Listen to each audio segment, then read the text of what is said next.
Hi అండి, welcome back to Jessie cooking recipes.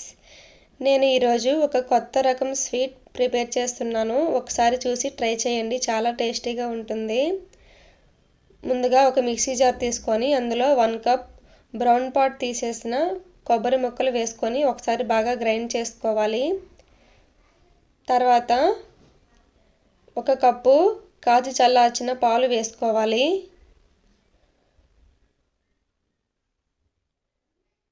మరొకసారి grind చేసుకోవాలి. ఈ స్వీట్ చాలా తెల్లగా చాలా బాగుంటుందండి, హెల్దీగా కూడా ఉంటుంది. ఇలా గ్రైండ్ చేసుకున్న దాన్ని పక్కన పెట్టుకొని తర్వాత స్టవ్ ఆన్ చేసి ప్యాన్ పెట్టుకొని 1.5 టేబుల్ స్పూన్ సూజీ రవ్వ వేసుకోవాలి. సూజీ రవ్వ అంటే బొంబాయి రవ్వ అంటారు కదండి,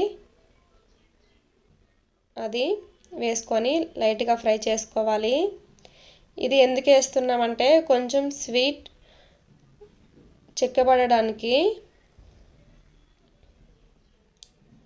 కరెక్ట్ కన్సిస్టెన్సీ వస్తుందండి ఇది వేస్తే. ఒక 2-3 నిమిషాలు ఫ్రై చేసుకున్న తర్వాత ముందుగా మనం గ్రైండ్ చేసి పెట్టుకున్న కొబ్బరి మిశ్రమాన్ని వేసుకోవాలి. వేసుకొని రవ్వ మొత్తం కలిసేలాగా కలుపుకోవాలి. మీడియం ఫ్లేమ్లో కొంచెం దగ్గర పడే వరకు కలుపుతూ ఉండాలి.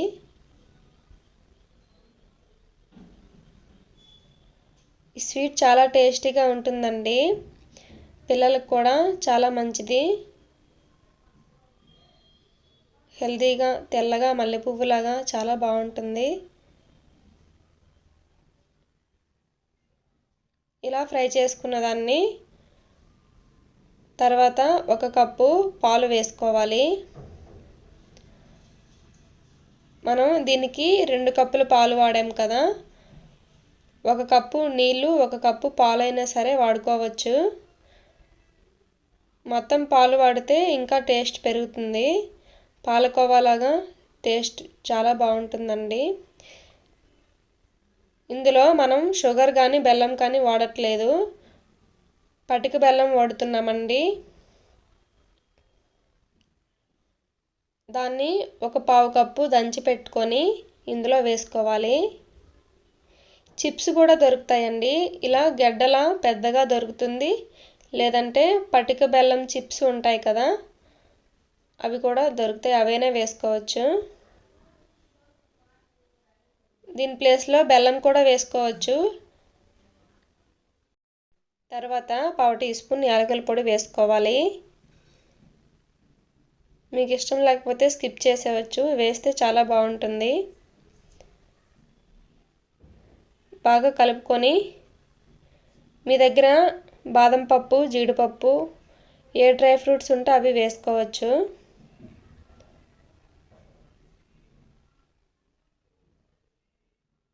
మీడియం ఫ్లేమ్లోనే మొత్తం కుక్ చేసుకోవాలండి.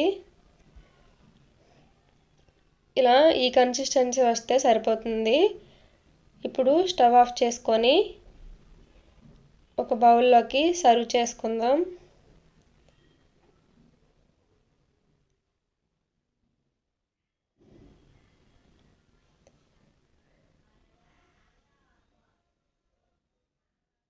చాలా టేస్టీగా ఉంటుందండి ఈ స్వీట్, ఒక్కసారైనా సరే ట్రై చేయండి.